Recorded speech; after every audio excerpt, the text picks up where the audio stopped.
Olá, senhoritos e senhoritas. Indecisos e indecisas. Meu nome é Natália. Meu nome é Cíntia. E hoje vamos falar um pouco sobre a Era Vargas, que foi o período em que Getúlio Vargas ficou 15 anos no poder. Roda a vinheta! When I popped off, then your girl gave me just a little bit of love. Bom, o governo provisório foi o período da Era Vargas, que foi iniciada em 1930 e finalizada em 1934. Getúlio Vargas assumiu a presidência do Brasil após a Revolução de 30, após tirar Washington Luiz do poder.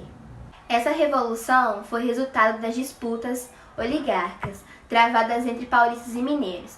Vargas assumiu a presidência em novembro de 1930 em um governo que seria provisório, mas acabou permanecendo por mais de 15 anos. Agora, com uma nova Constituição, temos o governo constitucional.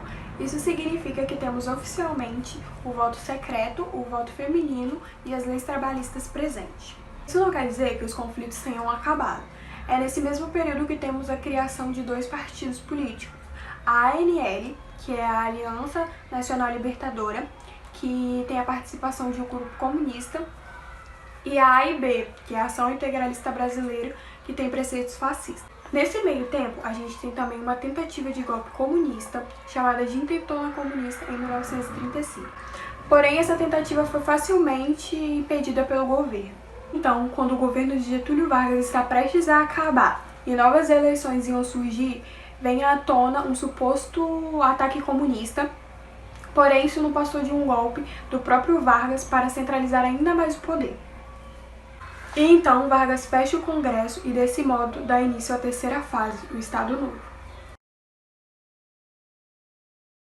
No dia 10 de novembro de 1937, era anunciado em cadeia de rádio pelo presidente Getúlio Vargas o Estado Novo.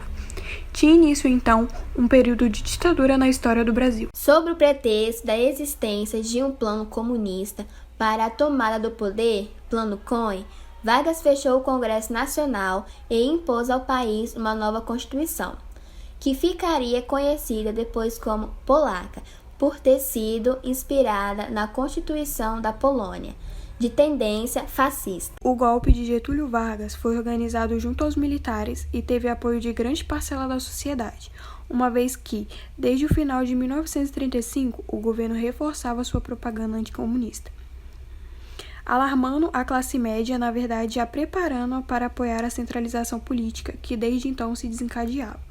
A partir de novembro de 1937, Vargas impôs a censura aos meios de comunicação, reprimiu a atividade política, perseguiu e prendeu seus inimigos políticos e adotou medidas econômicas nacionalizantes e deu continuidade à sua política trabalhista, com a criação da CLT, que é a consolidação das leis do trabalho, publicou o Código Penal e o Código de Processo Penal, todos em vigor atualmente.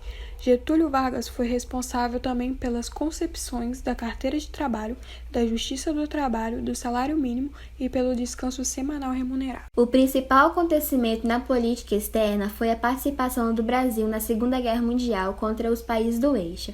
Fato este responsável pela grande contradição do governo Vargas, que dependia economicamente dos Estados Unidos e possuía uma política semelhante à alemã.